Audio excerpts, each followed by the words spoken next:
ത്തിലെ ഏറ്റവും പ്രധാനപ്പെട്ട ഘടകമാണ് കേരളത്തിലെ നിയമസഭാ തെരഞ്ഞെടുപ്പ്.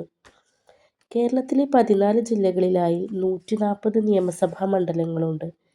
ഇതിൽ ചിലത് പൊതുമണ്ഡലങ്ങളും ചിലത് പട്ടികജാതി പട്ടികവർഗങ്ങൾക്കായി സംവരണം ചെയ്ത മണ്ഡലങ്ങളുമാണ്.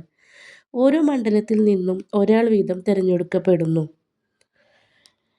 5 വർഷത്തിലൊരിക്കലാണ് MLA ആയി തിരഞ്ഞെടുക്കാനുള്ള ഈ തെരഞ്ഞെടുപ്പ് നടക്കുന്നത്. തെരഞ്ഞെടുപ്പിനെ നിയന്ത്രിക്കാൻ അധികാരമുള്ള പ്രധാന അധികാരികളാണ് ഇലക്ഷൻ അതോറിറ്റീസ്.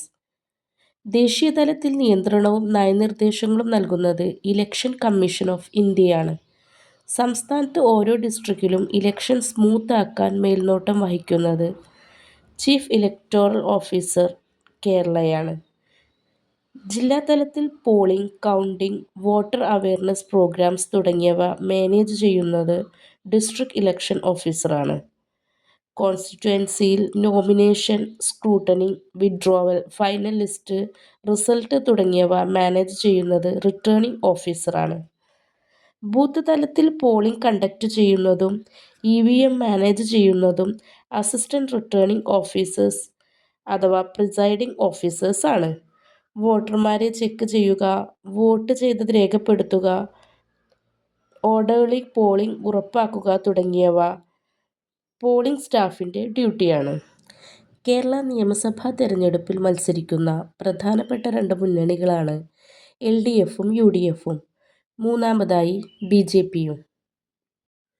LDF അഥവാ ഇടതുമുന്നണി കമ്മ്യൂണിസ്റ്റ് പാർട്ടി ഓഫ് ഇന്ത്യ അഥവാ മാർക്സിസ്റ്റ് അഥവാ CPIM നേതൃത്വം നൽകുന്നു. പ്രധാന ഘടകകക്ഷികൾ Communist Party of India CPIM, Communist Party of India CPI. മറ്റു ഘടകകക്ഷികൾ Kerala Congress M, Nationalist Congress Party NCPയുടെ ഒരു വിഭാഗം, Janata Dal Secular, Lok Tantrik Janata Dal, Indian National League, Kerala Congress B, Congress Secular. അടുത്തതായി UDF അഥവാ ഐക്യമുന്നണി. നേതൃത്വം ഇന്ത്യൻ നാഷണൽ കോൺഗ്രസ്. പ്രധാന ഘടകകക്ഷികൾ Indian National Congress, Indian Union Muslim League. മറ്റു ഘടകകക്ഷികൾ കേരള കോൺഗ്രസ് വിവിധ വിഭാഗങ്ങൾ, revolutionary socialist party, Kerala Congress Jacob, forward block Kerala എന്നിവയാണ്. മൂന്നാമത്തെ പ്രധാന മുന്നണിയാണ് NDA അഥവാ ദേശീയ ജനാധിപത്യ സഖ്യം. നേതൃത്വം ഭാരതീയ ജനതാ പാർട്ടി അഥവാ BJP. പ്രധാന ഘടകകക്ഷികൾ BJP. മറ്റു ഘടകകക്ഷികൾ ഭാരത് ധർമ്മ ജനസേന അഥവാ BDS, ഓൾ ഇന്ത്യ അണ്ണാ ദ്രാവിഡ മുന്നേറ്റ കഴകം അഥവാ AIADMK 2020. പ്രധാനപ്പെട്ട 3 മുന്നണികൾ കൂടാതെ കേരളത്തിൽ മത്സരിക്കുന്ന മറ്റു പാർട്ടികളാണ് ആം ആദ്മി പാർട്ടി അഥവാ AAP, welfare party of India, SDPI അഥവാ social democratic party of India, AIMIM അഥവാ ആൾ ഇന്ത്യ മജ്ലിസ്-ഇ-ഇത്തഹദുൽ മുസ്ലിമീൻ, BSP അഥവാ ബഹുജൻ സമാജ് പാർട്ടി, CMP അഥവാ കമ്മ്യൂണിസ്റ്റ് മാർക്സിസ്റ്റ് പാർട്ടി. കൂടാതെ ഒരു പാർട്ടിയുടെയും പിന്തുണയില്ലാതെ സ്വതന്ത്രമായും തെരഞ്ഞെടുപ്പിൽ മത്സരിക്കാവുന്നതാണ്. അടുത്തതായി നമ്മൾക്ക് നോമിനേഷൻ എന്താണെന്ന് നോക്കാം.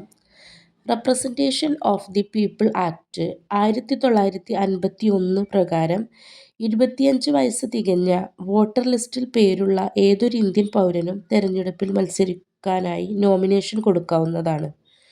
ഒരാൾക്ക് ഒരേ സമയം 2 മണ്ഡലങ്ങളിൽ മത്സരിക്കാവുന്നതാണ്. നോമിനേഷൻ പ്രൊസീജിയർ അഥവാ നാമനിർദ്ദേശം നൽകുന്ന വിധം. ഇതിൽ പ്രധാനമായും 8 സ്റ്റെപ്പുകളാണുള്ളത്. നോട്ടിഫിക്കേഷൻ, നോമിനേഷൻ ഫോം സമർപ്പിക്കൽ, proposers, security deposit, affidavit, scrutiny, withdrawal and final list.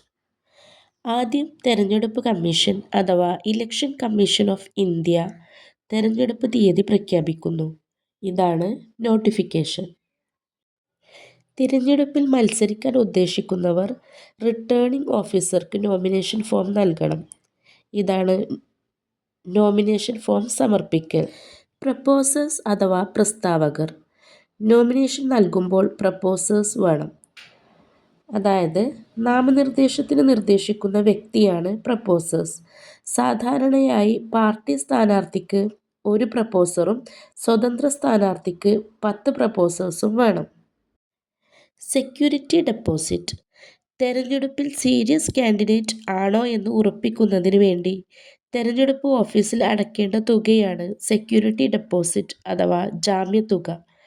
General വിഭാഗത്തിന് 10,000 രൂപയും SC/ST വിഭാഗത്തിന് 5,000 രൂപയുമാണ് സാധാരണയായി സെക്യൂരിറ്റി ഡെപ്പോസിറ്റായി നൽകേണ്ടത്. ഇലക്ഷന് ടോട്ടൽ വോട്ടിൻ്റെ 1/6 അഥവാ 16.67% വോട്ട് ലഭിച്ചാൽ ഈ തുക തിരിച്ചു ലഭിക്കും. അഫിഡവിറ്റ് അഥവാ സത്യവാങ്മൂലം. നോമിനേഷൻ സമയത്ത് നോമിനി നൽകേണ്ട രേഖകളാണ് അഫിഡവിറ്റ്. ഇതിൽ സ്വത്തുവിവരങ്ങൾ, ക്രിമിനൽ കേസുകൾ, വിദ്യാഭ്യാസ യോഗ്യത തുടങ്ങിയവ ഉൾപ്പെടുന്നു. അഫിഡവിറ്റിനു പുറമെ പാർട്ടി സ്ഥാനാർത്ഥിയാണെങ്കിൽ പാർട്ടി സിംബൽ ഫോമും നൽകേണ്ടതാണ്. നോമിനേഷനിൽ നൽകുന്ന വിവരങ്ങൾ സത്യസന്ധമായിരിക്കണം. സ്ക്രൂട്ടിനി. റിട്ടേണിംഗ് ഓഫീസർ നാമനിർദ്ദേശ പത്രിക പരിശോധിക്കുന്നതാണ് സ്ക്രൂട്ടിനി. എന്തെങ്കിലും പിഴവുകളുണ്ടെങ്കിൽ റിട്ടേണിംഗ് ഓഫീസർക്ക് നോമിനേഷൻ റദ്ദ് ചെയ്യാനുള്ള അധികാരമുണ്ട്. വിത്ഡ്രോവൽ. നാമനിർദ്ദേശം നൽകിയ ശേഷം ഇലക്ഷൻ കമ്മീഷൻ ഓഫ് ഇന്ത്യ നിശ്ചയിച്ച നിശ്ചിത സമയത്തിന് മുൻപായി നോമിനിക്ക് മത്സരത്തിൽ നിന്ന് സ്വമേധയാ പിന്മാറാവുന്നതാണ്. വിത്ഡ്രോവൽ ചെയ്യണമെങ്കിൽ റിട്ടേണിംഗ് ഓഫീസർക്ക് എഴുത്തിൽ അപേക്ഷ നൽകണം. വിത്ഡ്രോവൽ ചെയ്ത് കഴിഞ്ഞാൽ ഫൈനൽ ലിസ്റ്റിൽ പേരുണ്ടായിരിക്കുന്നതല്ല. അതേ തെരഞ്ഞെടുപ്പിൽ വീണ്ടും മത്സരിക്കാൻ കഴിയില്ല. Final list. Election commission of India final list പുറത്തിറക്കുന്നു. ഇതിൽ സ്ഥാനാർത്ഥിയുടെ പേര്, പാർട്ടി ഓർ സ്വതന്ത്രൻ, തെരഞ്ഞെടുപ്പ് ചിഹ്നം എന്നിവ ഉണ്ടായിരിക്കും. തുടർന്ന് ഇലക്ഷൻ പ്രചരണം ആരംഭിക്കാവുന്നതാണ്. വോട്ട് നേടാൻ നടത്തുന്ന പ്രചരണമാണ് ക്യാമ്പയിൻ. സാധാരണയായി അവലംബിക്കുന്ന പ്രചരണ രീതികളാണ് പൊതുയോഗങ്ങൾ, വീട്ടിലേക്ക് പോയി വോട്ട് അഭ്യർത്ഥിക്കൽ, പോസ്റ്റർ, ബാനർ, ലഘുലേഖകൾ വഴി സോഷ്യൽ മീഡിയ പ്രചരണം, റോഡ് ഷോ, റാലികൾ തുടങ്ങിയവ.